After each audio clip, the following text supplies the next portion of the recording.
우리의 자동차 문화는 에너지 낭비가 크고 거칠애적인 부분에 치우쳐 있다. 나를 위한 자동차가 아니라 남들이 나를 어떻게 볼까 하는 남을 위한 자동차 문화도 아직 많이 존재하고 있다. 여러 분야가 그렇지만 자동차가 가장 대표적인 부분이 아닌가 싶다. 그러다 보니 세계적인 흐름인 자동차 공유 경제에 대한 인식이 남다르게 크고 비즈니스 모델도 크게 성장하는 해외와 달리 우리는 아직도 소유 개념에 얽매여 있고 이해 관련 단체의 눈치를 보면서 글로벌 시대의 흐름에 크게 못 미치고 있다고 할 수 있다.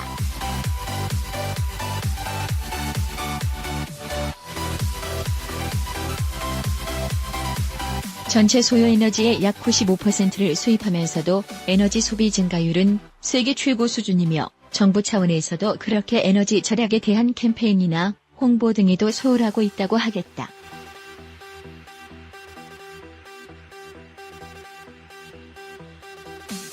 힘들게 수출을 통하여 벌어들인 수익을 원유 수입 등 에너지원에 쏟아붓고 있다고 하겠다.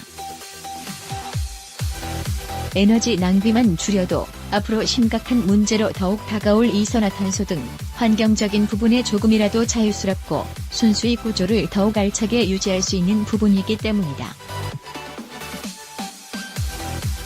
특히 자동차 분야에서의 낭비성은 심각성을 넘어서고 있다고 하겠다. 우선 큰 차를 아직도 지향하고 있다는 것이다.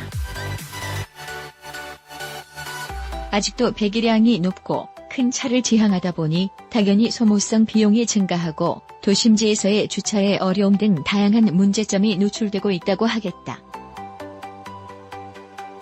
연료 낭비는 물론 이에 따른 유해 배출가스도 높고 신차 구입에 따른 비용 증가 등 적지 않은 후유증을 생각할 수 있다. 그래도 최근의 소형 SUV 등의 인기를 생각하면 긍정적으로 판단되나 아직도 거칠애적인 체면 문화가 많다고 할 수 있다. 사회적 초년병이 엔트리카로 무리하게 고가의 수입차를 할부로 구입하면서 추후 일명카 부어가 되는 사례도 많다고 할 수 있다. 능력 대비 무리한 구입으로 모든 것이 엉망으로 변한 사례라 할 수 있다. 경차의 활성화의 한계점도 문제이다. 국내 시장에서 경차의 종류는 세 종류이고 신차 출시도 그렇게 활발하지 못하다 보니 경차의 점유율은 점차 떨어지고 있는 실정이다. 10% 내외에서 어렵게 버티는 종목이고 인센티브 정책도 예전과 달리 변한 것이 없어서 일반인의 관심도 떨어지고 있다고 하겠다. 대부분 작은 경차임에도 불구하고 고급 옵션을 장착하여 경차가 아닌 경차가 된 경우라 할 수 있다. 이러다 보니 준중형 승용차보다 엔진 성능 대비 무게가 무거우면서 연비가 도리어 경차가 떨어지는 웃지 못할 경우도 있다고 하겠다. 메이커에서는 돈이 되지 않아 보니 경차 개발이나 보급에 소홀히 하고 이제는 애물단지로 전락하는 것은 아닌지 고민이 된다고 할 수 있다. 이제는 정부도 경차 활성화에 관심이 없고 도리어 큰 차 등을 많이 판매하여 산업적 활성화를 기해야 한다는 논리도 가지고 있다고 하겠다. 진정한 경차는 연비는 물론 배출가스에서 자유스럽고 좁은 도로와 주차장 등 현 시대에 맞는 시대적 차종이라 할 수 있다. 일본은 경차는 우리의 경차 기준인 1000cc보다 훨씬 낮은 660cc 미만이고 종류가 40가지가 넘어 다양한 문화를 즐기고 있다고 하겠다. 경차 튜닝은 물론 활성화로 점유율이 37%를 넘고 있을 정도이다. 여러분 초기부터 경차에 대한 인식이 긍정적이고 다양한 차종이 출시되면서 약 50% 점유율을 가지고 있을 정도이다. 이탈리아는 약 60% 점유율에 이를 정도이다.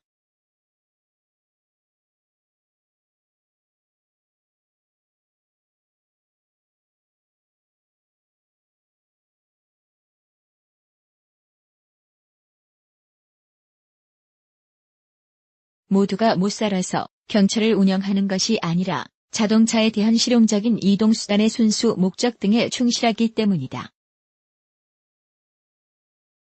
문 땅덩어리에서 큰 차를 운행하는 아이러니한 특성이 너무 크다고 할 수 있다.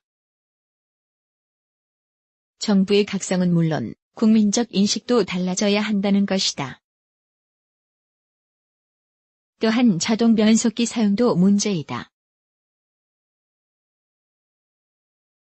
의 승용차는 약 95% 이상이 자동 변속기가 장착된 차종이다. 거의 전체라 할 수 있다.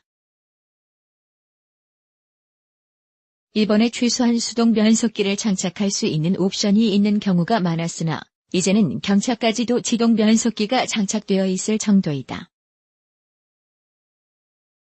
자동 변속기가 장착될 경우 신차 비용도 크게 올라가지만 유지 비용도 크게 올라갈 수 있으며 연비도 수동 변속기에 비하여 약 20% 이상 더 소요된다고 할 수 있다. 오직 클러치 하나 더 추가되어 운전이 불편하다는 인식으로 미국과 같이 전체 차량에 자동 변속기가 장착되어 있다고 할 수 있다.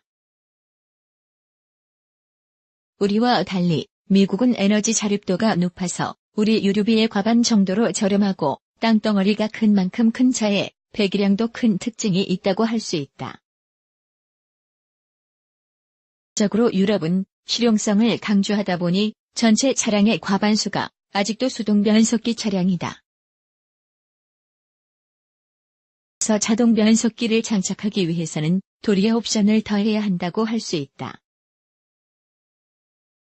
이에 반하여 우리는 아예 수동 변속기 선택조차 없다고 할 수 있다.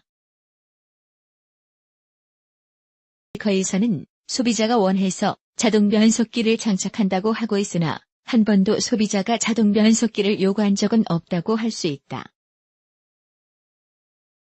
적어도 수동 변속기를 선택할 수 있는 선택 조항 정도는 있어야 한다는 것이다. 이번에 정부에서 한두 번의 관련 회의를 통하여 수동 변속기 선택의 정도는 있어야 한다는 논리를 언급하였으나 메이커에서는 흐지부지하면서 무시하였다고 할 수 있다. 에너지 낭비의 대표적인 사례라 할 수 있다. 유럽산 수입차는 모두가 공회전 제한 장치인 ISG가 장착되어 있다. 그러면 신호등 앞에서 차량이 정지하면 엔진이 자동 정지되고 출발을 위하여 브레이크에서 발을 떼면 시동이 자동으로 걸려서 정지하는 동안 에너지를 절약하는 장치이다. 이에 반하여 우리는 10여 년 전 일부 차종에 시범적으로 시행하다고 역시 흐지부지하면서 없앴다고 할 수 있다.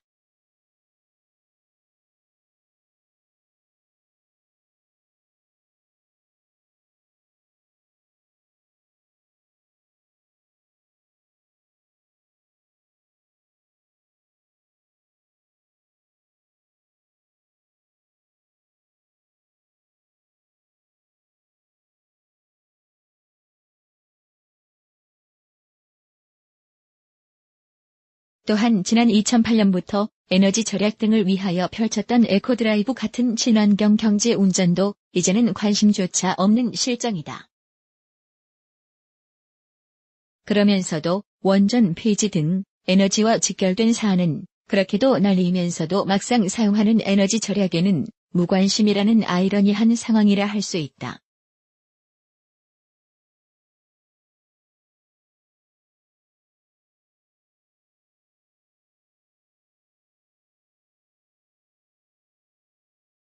자동차 분야에서의 에너지 낭비 사례가 상기한 몇 가지 정도가 이 정도이니 다른 분야는 말할 필요가 없다고 할 수 있다.